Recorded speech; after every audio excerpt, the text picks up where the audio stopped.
تو سامعین محترم، شیطان بند ہے، پھر بھی ہمارے معمولات جاری ہیں، اس کا سبب کیا ہے؟ اس کی وجہ یہ ہے کہ ہمارا نفس امارہ اس قدر طاقتور اور غالب ہو چکا ہے کہ اگرچہ شیطان بند ہے لیکن ہمارا نفس پھر بھی ہم سے وہ ہمارے عمل کروائی جا رہا ہے، ہمارے کام اسی طرح جاری و ساری ہیں کیونکہ ہمارا نفس ہمارے اوپر غالب ہے۔ اور آپ دیکھیں مرکات کے اندر ملا علی قاری علیہ الرحمہ آپ نے لکھا کہ رمضان المبارک کو مواسات کا مہینہ بھی کہتے ہیں، یعنی غم خواری کا مہینہ، غریبوں کے ساتھ، فقراء کے ساتھ، مساکینوں کے ساتھ ہمدردی کا مہینہ۔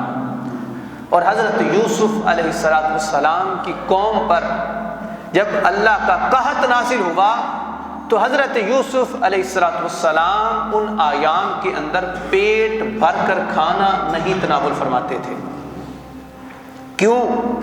کہ کہیں وہ لوگ جو قحط میں مبتلا ہیں، اگر میں پیٹ بھر کر کھاؤں گا تو مجھے بھوک کا احساس کیسے ہوگا کہ کوئی بھوکا بھی بیٹھا ہے، اور بھوکے کی کیفیت کیا ہوتی ہے، وہ اس وقت کن چیزوں سے لڑ رہا ہوتا ہے، بھوک کی وجہ سے وہ کس قدر کمزور ہوتا ہے۔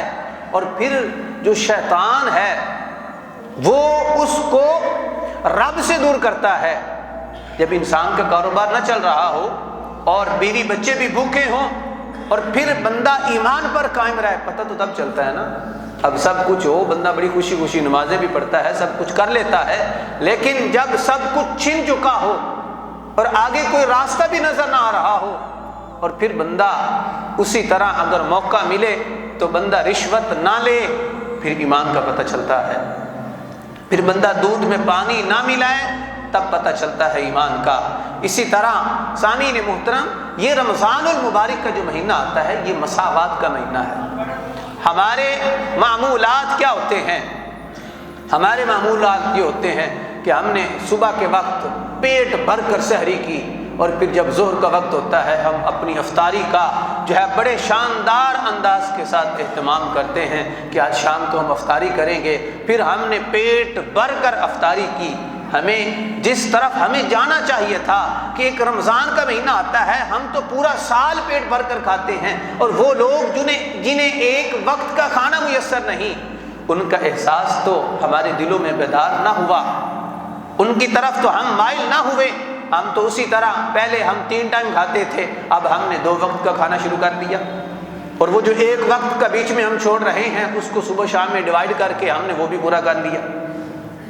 تو یہ مواسات کا مہینہ ہے، غریبوں کے ساتھ ہمدردی کا مہینہ ہے، تاکہ ہمیں پورا سال اس بات کا احساس رہے کہ ہمیں تو ایک مہینہ وہ بھی اللہ کی عبادت کی خاطر ہم بھوکے رہے ہیں، تو ہم کس قدر ہمارے اوپر ضعف، کمزوری ہم پر طاری ہو جاتی ہے۔ تو وہ غرباء جو پورا سال بھوک کا سامنا کرتے ہیں ان کی کیا حالت ہوتی ہے، جو پیاس کا سامنا کرتے ہیں ان کے کس طرح کے احساسات ہوتے ہیں۔ تو لہٰذا ہمیں چاہیے تھا کہ ہم ان غرباء کا دکھ بانٹتے، ہم انہیں اپنے دسترخوان پر بلاتے، ہم انہیں اپنے ساتھ شامل کرتے۔